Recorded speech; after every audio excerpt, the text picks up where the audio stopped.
and welcome to Gardener's World, and to a long meadow that has been taken over in some respects. This is a moment in the gardening year when the garden seems to break free and run riot, and the spring garden at least is completely overwhelmed by a sea of billowing cow parsley.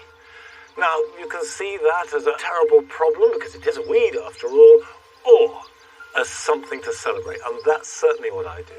And yes, all kinds of plants are lost beneath this wave of white, but for the moment, there is this sense of the garden just being free to celebrate the fact of life and spring, and that is more than enough. On today's programme, we catch up with Joe at home as he gets to grips with a plant that has gone through the roof.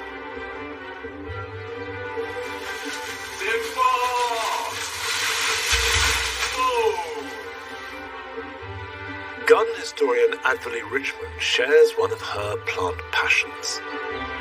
Auriculas gladden my heart in the spring, especially with their cheerful, happy little faces and their colourful history. And Carol gives us a cuttings masterclass. Growing more plants is such an exciting way to fill your time. It's wonderful.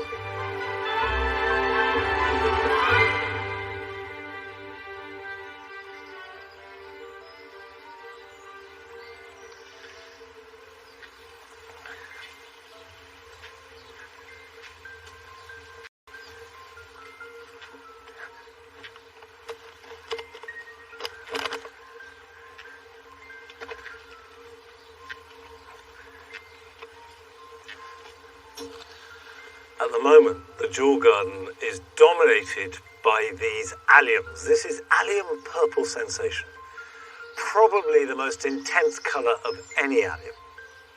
But if I don't plant now, there will be a gap, a time lag, when the alliums are finished and there isn't enough to take their place. And now is the time to start filling in those gaps. Now I'm going to put in a canna. I would say that this is a canna that has been hardened off now for at least 2 weeks. So my feeling is it's pretty well acclimatized. But you have to be flexible. If you get a weather warning or you're further north, just be patient. Right, a little gap in here.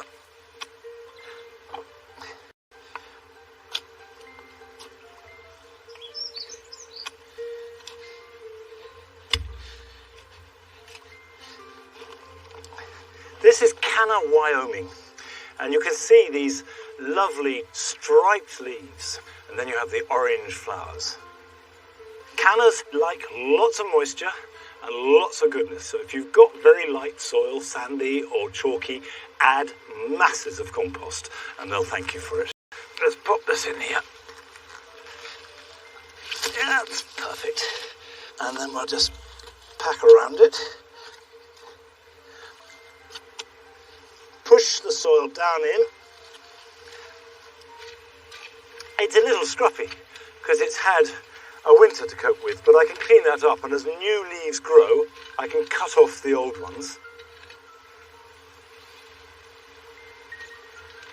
Now, I'm going to add this plant to the jewel garden this year, and I've never grown it in here before, although I have grown it in the vegetable garden, because this is chard. This is ruby chard, or rhubarb chard, as it's sometimes sold. And it tastes delicious. It's got these red stems and a purpley, coppery, veined leaf. It's really decorative, which means there's no reason why you can't grow it in the border just as well as you can in rows on an allotment or on your veg plot. But it will grow fairly big, not as big as a canna, but enough to rise up above the hedge. A perfect jewel garden plant. And then when I'm hungry, I'll come and pick some for supper. Now, it won't be long before I can get the rest of the cannas out and all my gingers and bananas and all the tender plants, probably a week or two. But I will have to bring them all in at the end of the season because it just isn't reliably warm enough here over winter to risk it. But in Joe's garden, in East London, where it's much milder, it means that he can keep his bananas growing all the year round outside.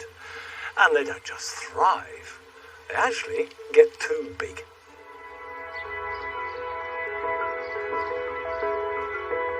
So I planted these bananas 20 years ago. It's Musabastu, it's the hardy banana, and they are absolutely loving the little microclimate I've got in this courtyard space. Now normally you'd have to wrap these trunks through the winter, otherwise they'll just die back into the ground, but they'll reshoot every year. In fact, this is the largest herbaceous perennial in the world. And I've actually had Hackney nanas on it several years. Beautiful fruit. But what that means is that that trunk is now going to die back, so I've got to cut it back. But you can see alongside it, we've already got another little plant that's just coming through. So that trunk I need to cut back down to the ground.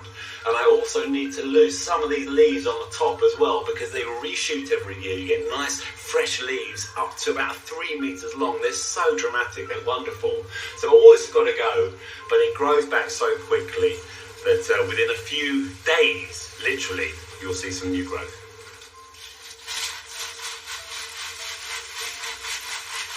I always cut at a little angle as well, which means that they sort of slide down better.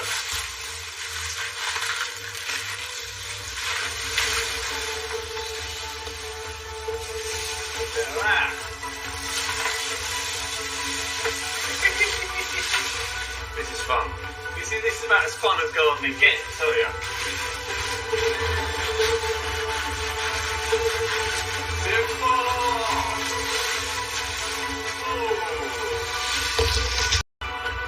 They are the most amazing plants. Seriously dramatic and great fun to grow.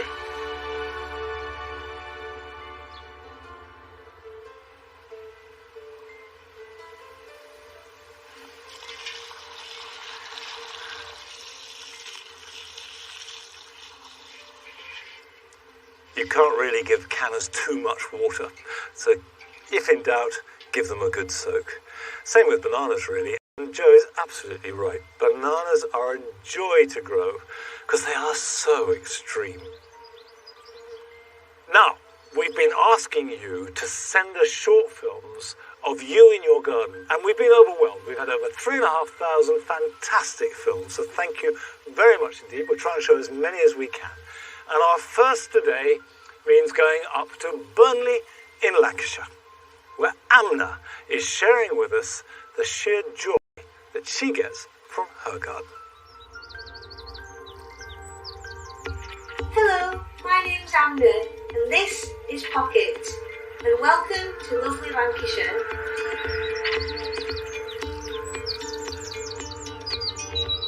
I've been gardening now for about 3 or 4 years, and I really enjoy just playing with colour.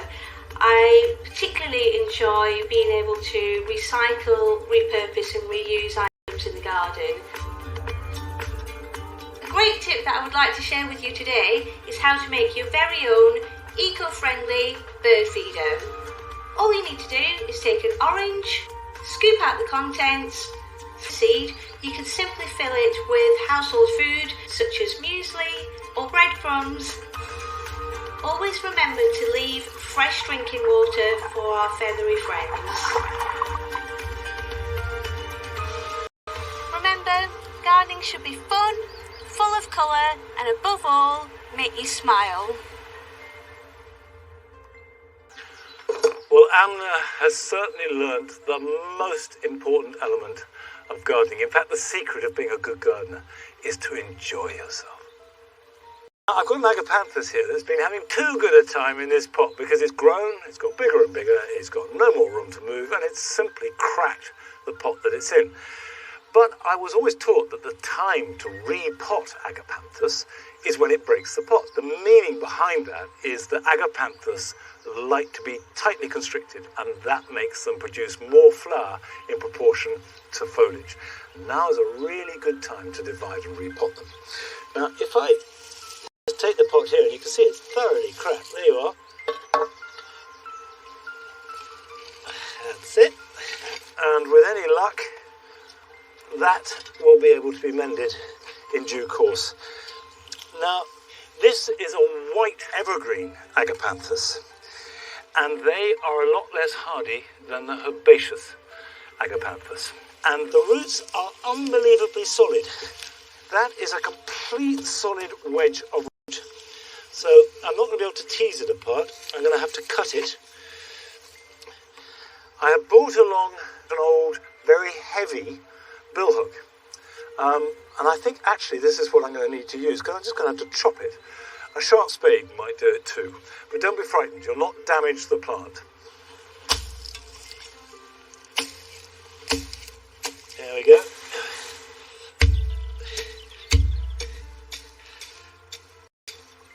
Now we can get to the sawing part. And there you go.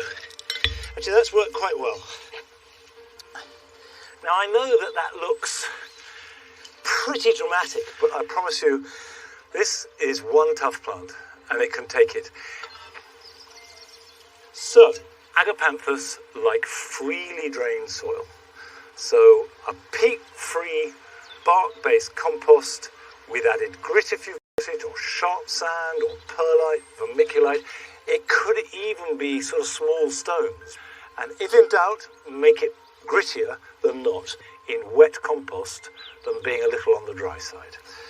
So, we'll put a little bit in the bottom, and it's actually not going to take much at all.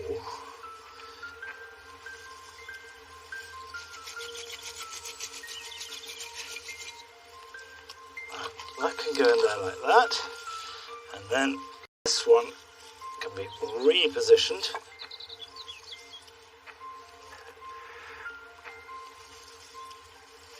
Just tease that round it. That's it. A good rule of thumb for potting on Agapanthus is you don't need more than an inch or so of free space around the roots. If you divide your Agapanthus and it doesn't flower this year, don't worry, you've done nothing wrong. It simply means that the roots are putting all their energy into growing out and creating foliage, and when they meet the edge of the pot, then they will start to flower in earnest. Now, just because there isn't a lot of compost, and just because they're South African plants, it doesn't mean to say they don't need watering. I will water these thoroughly and then feed them once a week or once a fortnight throughout the summer. So we build up a really good root system which will power those flowers. These are dramatic plants, and if you have them in a big plot, they really make a statement. But don't be intimidated about using them in a small garden. In fact, you should never worry about big plants in small spaces. And we saw a really good example of that in a film that we first showed last year. We had visited the garden of Dan Cooper in Broadstairs in Kent, who showed through a mixture of inspiration and ambition and skill and hard work just what you can do in a small garden if you set your mind to it. I'm known as the frustrated gardener, and that's because I'm obsessed with plants, but I have only a very small space to grow them in. I love being surrounded by plants. I get completely lost in it sometimes and forget everything else that's going on outside. So I've got two small courtyards. The jungle garden measures 20 foot by 30 foot, and the gin and tonic garden is even smaller. It measures just 20 foot by 20 foot.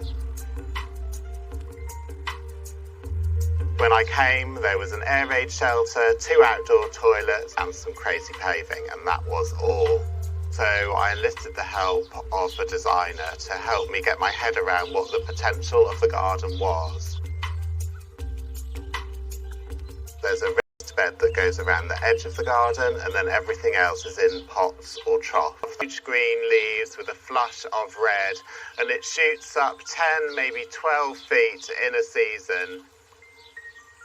At the end, if I'm lucky, I might get some very small red flowers. They're definitely not the main event, they're a bit of a bonus.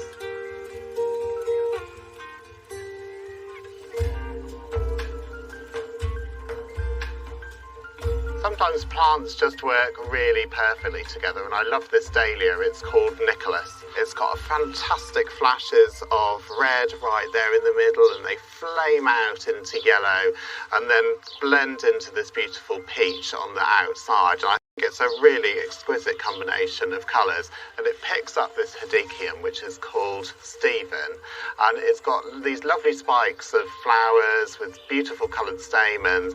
So Stephen and Nicholas make perfect partners. I'm quite a flamboyant person, so I love anything that's unusual or that people haven't seen before. I'm instantly drawn.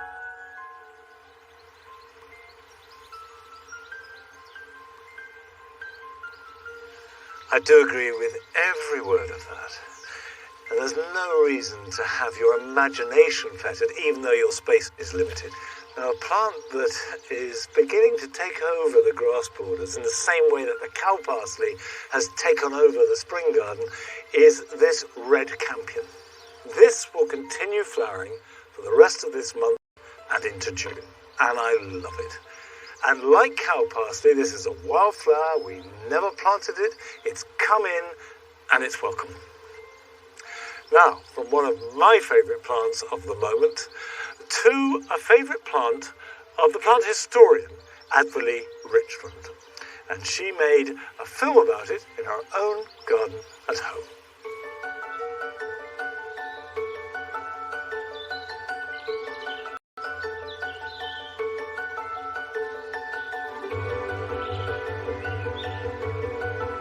As a garden historian, I love having pieces of history in my garden, like old varieties of flowers, but I also can't resist a garden feature.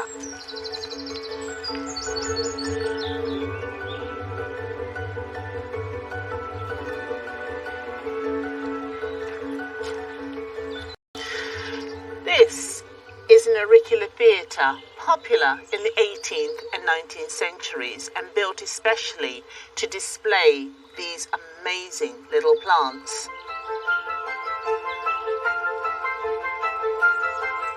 Auriculas are members of the Primula family and originated in Europe from the Alps. But their journey and their breeding have a long and rather beautiful story. From just a few wild plants in the 1400s, collectors began to cultivate auriculas to try and get the most elaborate range of colours and patterns. In fact, the term florist was first used in 1623 for these amateur enthusiasts who cultivated these new varieties. At first, this was a mainly aristocratic pursuit, as only they could afford these rare and expensive plants, and their expert gardeners. These new plants often had regal names to match, but some were more eccentric. One was named Cock. Auricular theatres enabled these little flowers to be displayed together, often at head height, making the plants easier to admire. But once the Industrial Revolution arrived, these ornate blooms slid down the social ladder. They became popular with working people like weavers and miners, as they were able to grow these little plants on their windowsills, even if they didn't have a garden. New trends were evolving all the time, so doubles and stripes had been in and out of fashion. But then it became all about the edges, bright colours, frilly bits and even scent. This has an amazing fragrance. It's called Blush Baby. It smells heavenly. It's amazing that such a small plant can have such an intense perfume. The majority of auriculas don't have a scent, but what I love about them is the intense colouring and the amazing detail. The trends continued with auricular leaves. Most were plain green, but some varieties were cultivated with a flowery coat and fondly known as dusty millers. Dusties don't like getting wet, But many weavers worked from home, a bit like we're all trying to do now, and they were able to nip out and protect them from the weather.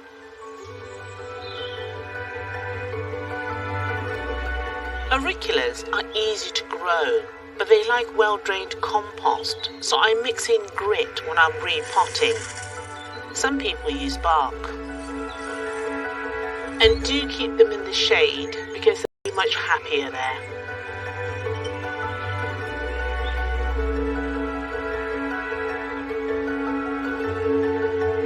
They really gladden my heart in the spring, especially with their cheerful, happy little faces and their colourful history.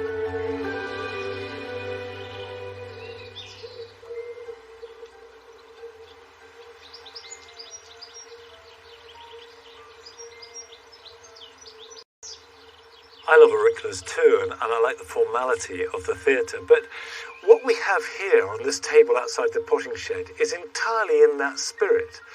It's a display of plants that are carefully grouped together like a flower arrangement. And we have bulbs in spring, and now the succulents have come out. I appreciate them. But whatever you use and whatever space it is, it does all stem from those auricular theatres. Now, I've got cuttings here, some dahlia cuttings from David Howard, lovely orange dahlia with a dark leaf, and I took them about 3 or 4 weeks ago. And I don't know if you can see, but the roots are starting to appear at the bottom of the pot. And you know that they're ready to move on, either if you can see the roots or you see fresh growth. Now, the thing to do is be quite careful because the roots will be fragile and there won't be a lot of them. So I'm just going to empty the whole thing out into here, trying not to be too forceful about it. There we go. All those roots are formed. 6 new dahlias. And if I gently tease them apart, there you are. Look at that lovely root system. So I've got a pot, put some compost in, and dahlias like quite rich compost. That can go there like that, shake it down. And it's not too late to take dahlia cuttings, by the way. They won't flower much before October, but it's a very good way of making new plants for next year, and you might get some flowering out of them.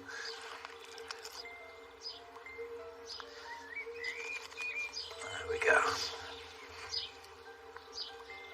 Now, I've been gardening for a long time now, since I was a small boy.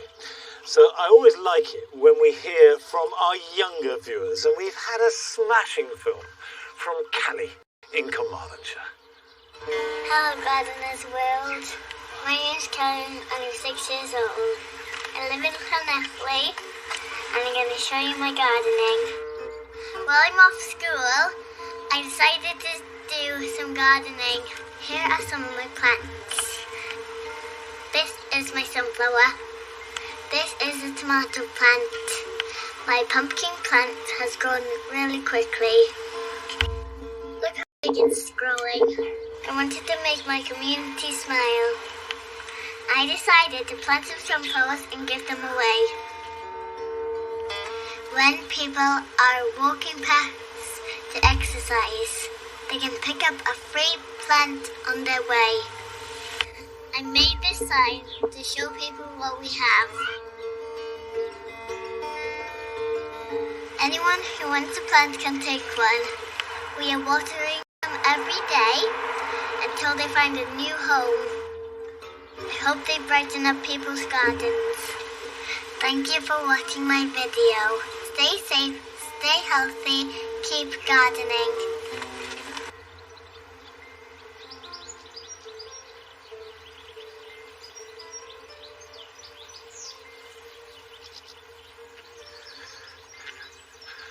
Well, Callie, those are wise words.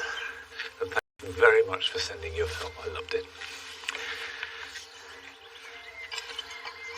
The vegetable garden here at Longmeadow is really important and always has been. Vegetables, I suppose, were my first love with gardening. But it's never the same every year. You just have to go with the weather. Also with what vegetables you want to eat. And carrots are something that are easy to grow if you get a certain few basic elements right. And the idea for carrots is to have them as part of a rotation if you can. Now, rotation of vegetables is not something to get hung up on. It's simply to avoid a build-up of diseases. And it is quite important that you don't add manure or compost to the ground that you're going to grow carrots in. And if you do find that your carrots are splitting, that's probably as a result of too recent an application of manure or compost. And the only other thing you need to worry about at all is good drainage. Carrots don't like growing in very heavy, wet soil. And rake it to a fine tilth, which basically means removing as many lumps as possible. And then you just sprinkle the seed. And actually, I like to broadcast the carrots in rows.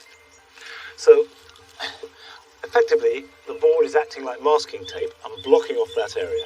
And then you can sprinkle the carrot seed along this strip of soil at the edge. Now, I've got a variety here, which I've never grown before, called Purple Sun. And carrots originally were either sort of shades of white or purple. Now, there are not many seeds in here, which is not a bad thing because when you're growing carrots, you want to grow them as thinly as possible. In an ideal world, they'll be spaced out about an inch or two apart. Right, so that's that one. So that's one variety, which is Purple Sun. I'll just put that there like that. And then the next one, I've got carrot mixed colours. So there will be yellow, purple, orange. And if you've got children, this is a brilliant thing to do because enthusiasm and fun is just as important as growing a prize crop of any kind. And also, if they enjoy growing them, they're much more likely to enjoy eating them too. So for this, to keep the spacing, get another board, put it down next to it, and then flick it over. So now what we have is another strip of weed. And the reason why I grow them like this is because it avoids thinning them. And thinning carrots is always the danger moment. Because carrot fly have an amazing sense of smell. And thinning draws them to them. They lay their eggs on the surface, and then when they hatch out, the larvae eat the roots of the carrot. So I sprinkle them like this, and I don't thin at all. I don't touch them until it's time to harvest. Now, you don't have to have a garden to grow carrots. Carrots grow very well in a container. I did it last year. Make sure it's deep enough for the roots to develop, but just sprinkle them over the surface of some compost, water them, and they will germinate after a few weeks. And keep them well watered. What they do tend to do is dry out a bit in a container, and you'll get a good crop. Right, that's 2 rows sown. You just cover the seed over. I'm going to run my fingers through it, but you can run a rake through it just as easily, like that. Of course, water them, and if it's very dry, give them another sprinkle, but by and large, carrots find the moisture. They've got deep tap roots. Now, nearly all vegetables are raised from seed, and that's half the magic of it, taking a tiny seed and raising it to become part of a delicious meal, and that magic never wanes. But there are lots of ways of propagating, particularly when it comes to other parts of the garden. And no one knows more about propagation than our Carol.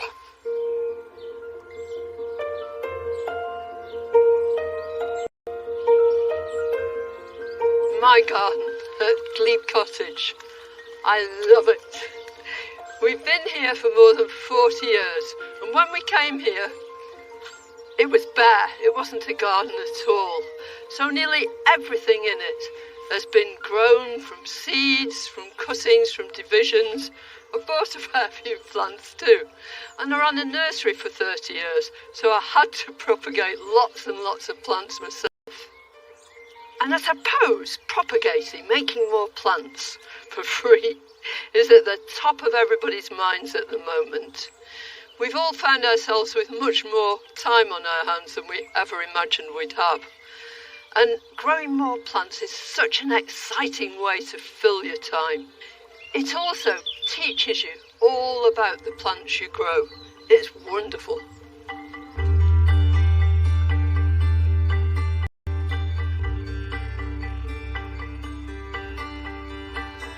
Pelargoniums are one of the most straightforward plants to grow. They're an absolute cinch. All those osteospermums were just from a few cuttings from one plant. This tray of little red salvias was taken just a few months ago. Taking cuttings guarantees you're going to get exactly the same plant as its parent, because it's a way of cloning plants. It's vegetative propagation. One of the most colourful bunch of plants are the salvias. This is a lovely pink one called Wendy's Wish, and I'm going to be propagating from that and showing you just how to take those cuttings.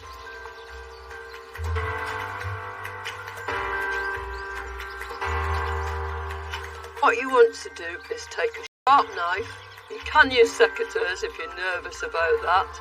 You want to cut right under a leaf node, straight through like that.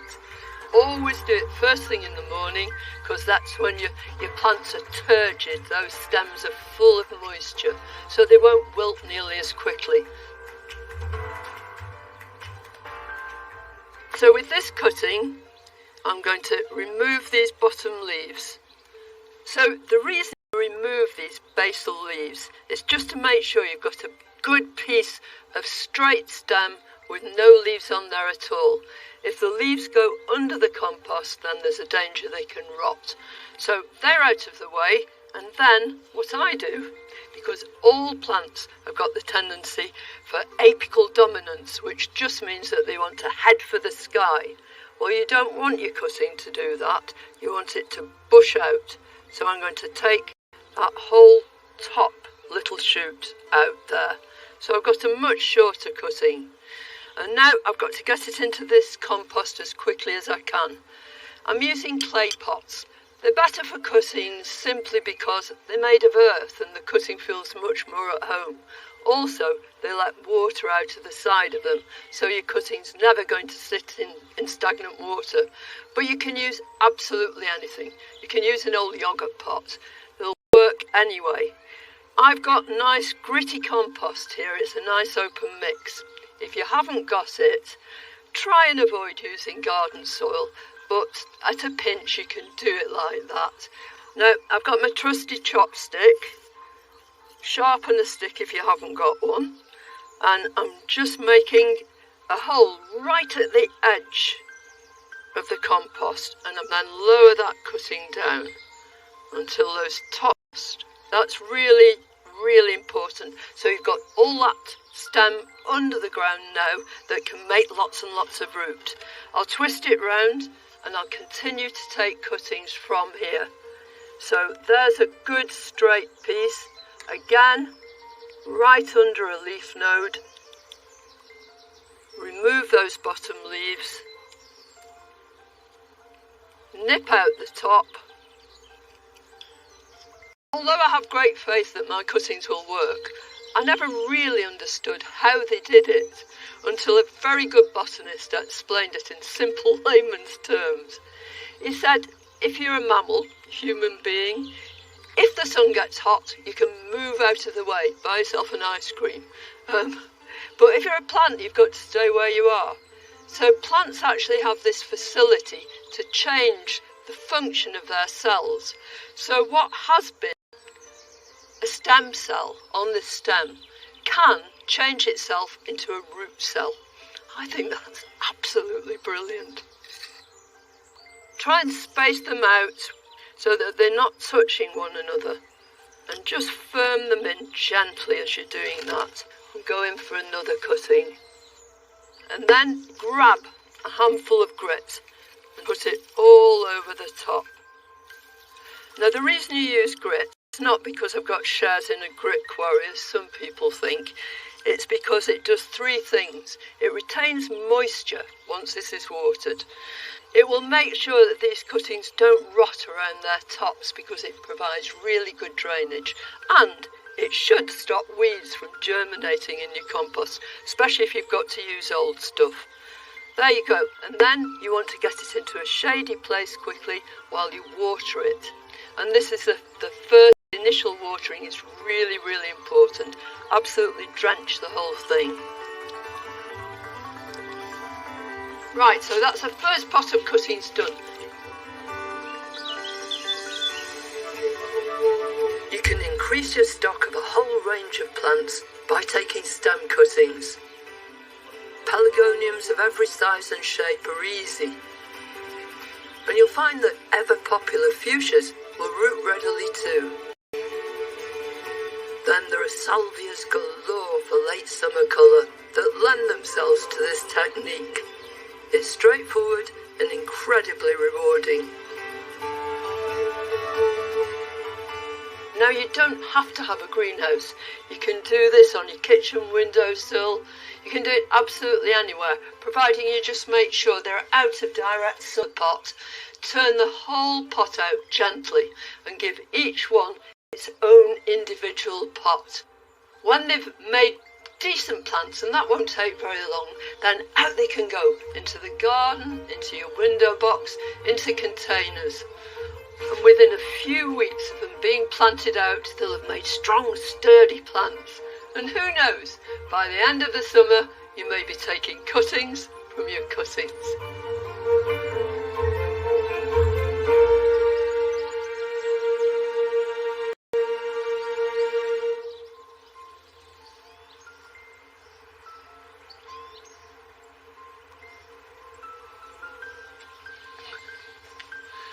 It's really good to have a masterclass showing how simple taking cuttings can be.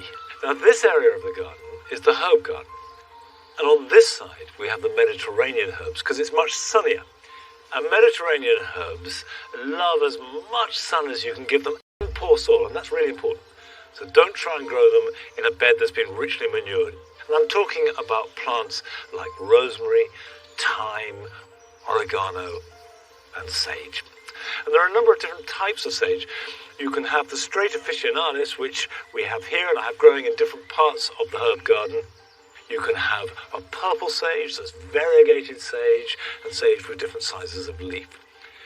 But they are a shrub, and a woody shrub, and it's quite important that you cut them back every spring. So once you start to see new growth, cut them back hard. And what you should be left with are just a few leaves growing from the bare wood. The harder you cut them, the more compact they will keep, and in the long run, the longer they will last. And so this has had a hack back, it's regrowing perfectly well. You can see this has got fairly large leaves. But although this is a good plant and I'm happy to grow it, my favourite sage for cooking has very different leaves to this. Now this is a narrow leaf sage, the Salvia lavandulifolia. If I just pick a piece off, compare the size and shape of the leaves. But although the leaves are smaller, they have perfect taste. Now, this bush has seen better days, and I'd like more of them anyway, so I'm going to take cuttings from it. And it doesn't matter if a plant is old and quite frankly knackered, it can still give you really healthy cuttings that will become lovely, fresh, vigorous new plants.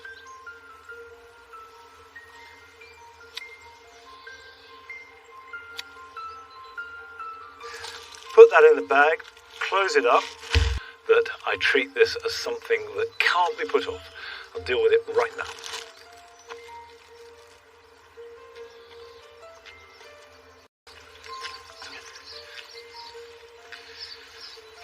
Now I have got some terracotta pots, as Carol suggested. I also take cuttings a lot in plastic pots, and as we're all very aware of, we want to reuse plastic, so don't feel that they're not going to work. They will work just as well in plastic.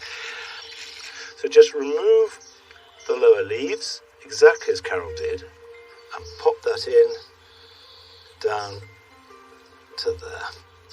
And we'll work around the edge. Now, you can cut the leaves off if there's a risk of tearing these soft stems.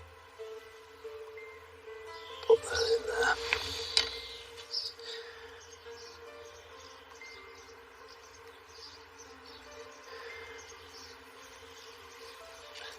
Put some grit over the top of that. I think this is something that when the opportunity arises, get yourself some grit. Don't worry if you haven't got it. So we will put Salvia lavandullifolia which basically means salvia with leaves that look like lavender. Now that needs watering, but because they're softwood cuttings, and therefore will die very quickly unless they grow roots, they need to be kept moist. That doesn't mean to say the soil kept moist, but the air. So I'm going to put them in the greenhouse.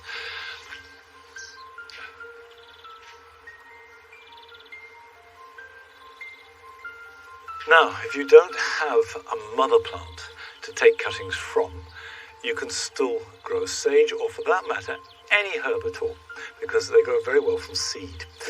And you'll find that you can buy seed of sage very easy. This tends to be the aficionados. So, a peat-free compost, and the seeds are quite big, and I probably should put my glasses on. There we are. And as ever, try and space them evenly. But you can see one little packet of seed, if they all germinate and if they all grow well, is going to give me dozens of sage bushes. And now cover those with grit. But now if you don't have grit, a little bit of sieve compost is fine. But they will grow up through the grit without any trouble at all. And what the grit does is hold them in place and means that when you water them, they won't be knocked around. I very often use the... And obviously I need to water these, and the seed don't need anything like the careful treatment of the cuttings. Put them to one side. If you've got a greenhouse, that's fine, but the windowsill is perfect, or a frame. Then when the plants have two true leaves, they can be pricked out and grown on, and they can be planted out either in the autumn, or if you live in a wet area as I do, probably better next spring. Now, buying seeds is how most of us get hold of them, but it's much more fun to collect seed yourself. And you'll be surprised where you can collect that seed from. Linda Kelly sent us this film from Kells in Ireland. Hi, my name is Linda and I've been gardening for about 2 years, and I've managed to grow some different things just by using seeds from fruit and veg that I have in the fridge. So for sunflowers, I just took them from my big bucket of birdseed, and after about only a week, they germinated like this. Then for a strawberry plant, I just took out the little seeds here with the corn on the cob holder. Allowed them to dry out for about 2 days, and then just pushed them into some seed soil. And now they've actually grown already in a space of 2 weeks, so that will be a strawberry plant. You can utilise old plastic cupcake holders for this sort of thing. I've managed to take the seeds out of a cherry tomato that I had for my lunch one day, and I let it dry out on the tissue first for a few days, and then eventually I got this. So that's my tomato plant.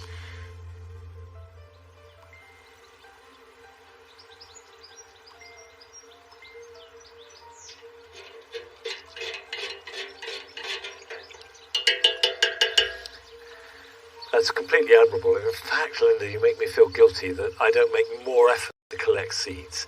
But I promise I will. And thank you so much, everybody who sent their films in. We will continue showing them for as long as we can. Right, I'm mixing up seaweed feed for tulips, because most, particularly if you're growing them in a container, can be helped to flower better next year by giving them a bit of feed after they've finished this year's flowers. So in this pot that's just finished, if I take off the seed heads, so the energy is all going back into the bulb, and I feed it with a seaweed feed or a tomato feed once a week until all the foliage has died back, that gives a better chance of it making bigger bulbs next year. Feeds into the bulb, and that makes next year's flower. All you have to do is just water it on.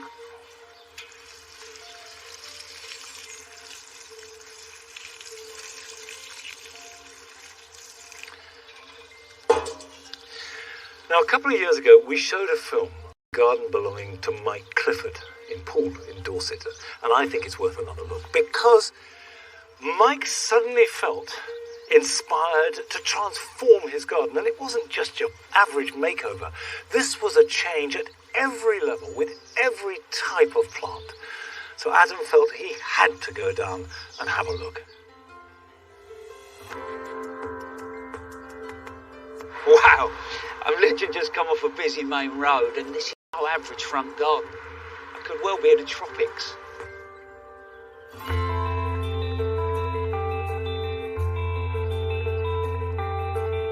The atmosphere in this garden is absolutely fantastic. You feel like you could be sort of moving through a jungle, and the planting's really dense but detailed sort of beautifully.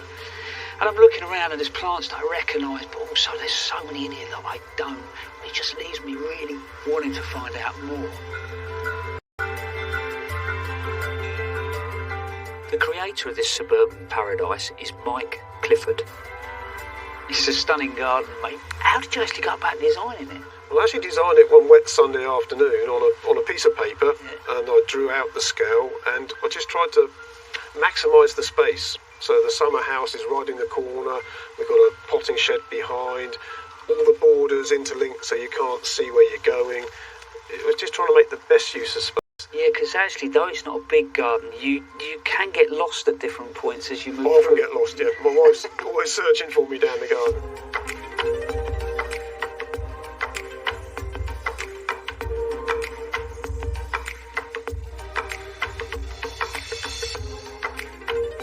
So in here I've got some of my favourite plants that I grow as my giant dandelions, Sonchus. And seed heads, the same look? Exactly the same as a dandelion. And these are going to flower this year. These are 2 years from seed. And I love the fact that actually most people are trying to get rid of dandelions, mate. No, You're collecting them. There's a tapioca plant through there with Right, that beautiful snowflake leaf. It's a stunning plant for having, with this mix of cut leaves. I've got chefleurers. Because I think that as a designer, you know, some of the plants I recognise, some I don't. But there's so much interest even without flower, isn't it? Oh, absolutely, yeah.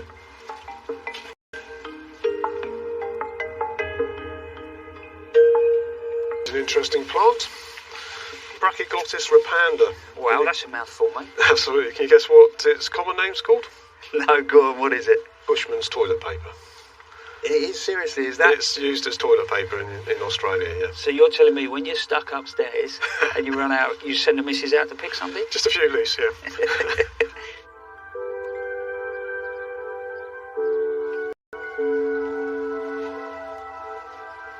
Wow. This feels like you could be eating in here, doesn't it? This is my cold greenhouse. This is full up with ferns and sarracenia and Venus flytraps, full of flies as well. This is obviously a lot of propagation goes on. Give us an idea on how you go about it. Well, most of the stuff's seed grown, to be honest. A lot of them are seeds or cuttings. But in reality, you can do this on a budget. You could do this on a very tight budget, yes. Yeah, seeds are incredibly cheap, and you could grow a good tropical border for £50 any year. Yeah. I think you might be setting yourself a challenge there, I think I might be. Yeah, I think I might be.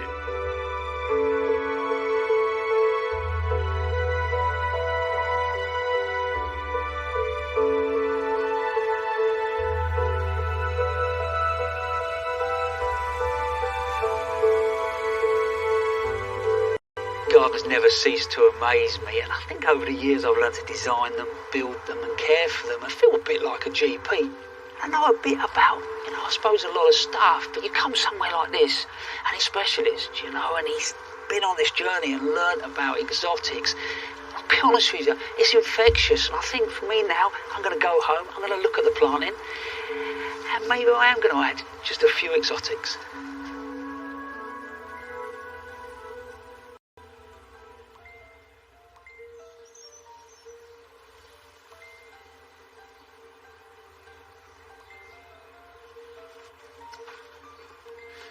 I think that exotic plants can be accommodated into any garden. You don't need to have a tropical garden or an exotic look. You can add them to your style, whether it's formal or informal, wildlife garden or whatever. It can certainly add a really fascinating depth and layer of pleasure and design. Now, I want to make some comfrey feed. To encourage flowers and fruit, you don't want a high nitrogen feed. What you want is lots of potash. A basic tomato feed does the job, but by making your own, you have unlimited supply, it's free, and nothing works better than comfrey. Now, if you've got comfrey plants, the easiest way to do it is simply cut from the base like that and chop it up, or you could just use the leaves. And by the way, even if you don't make a feed, these make a fabulous addition to any compost heap. They really help. So just take the leaves off and then fill a bucket. And by fill, I mean really pack them in till you can't get another leaf in there at all. It's what I would call half full. But when it is full or you've run out of leaves, simply take the bucket and then top it up with water and just cover the leaves. Because you're not making the final thing, you're making a concentrate. So this will be a thick brown liquid. You can see that, yeah, if I push that down, there's plenty of water in there. Now put that somewhere out of the way, because this plant has an extraordinarily high level of protein in it. And as the protein breaks down, it smells, frankly, disgusting. It is the only bad thing about comfrey feed. So, stick it round the back of a shed, forget about it for 3 weeks, and then you sieve it, and then you put that in a container, and then that's the concentrate that you use for your feed. Well, that's a little job that I do every year at this time of year. But here are some jobs that you can do this weekend.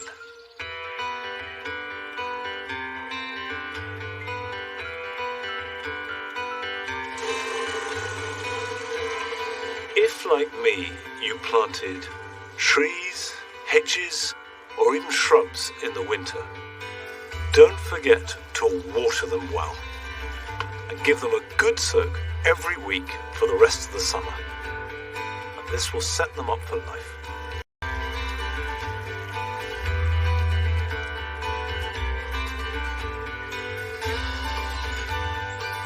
If you have a pond of any size, give it a bit of a spring clean. Remove any dead material or old leaves, but don't discard them straight away. Put them on the edge of the pond, so any dragonfly larvae, frogs or newts can crawl back into the water. Leave it for a couple of days and then take it to the compost heap. Lily beetles have become an increasing problem on all members of the lily and fritillary families. However, they are bright red, so easy to see. Approach them carefully, because if they hear the vibrations of your footsteps, they fall off the plant and lie on their backs on the ground, and as their underside, then dispatch them as you feel fit. As many of you will know by now, Nigel died earlier this week. He was such an important part of us, the family, of this garden, and I know for many of you he was much loved, and we're all going to miss him very much indeed. Now obviously you can imagine it's been really difficult because of Nigel, and it's been strange not to have him here. But he had a good life, and the best thing we can do is celebrate all the lives of those that we love, whether they are our pets, our friends, our family. And I'm just thankful that I had 12 years of a good friend. And I'll be back here next week with Nellie, with Patty, with the garden. And I'll see you then. Bye-bye.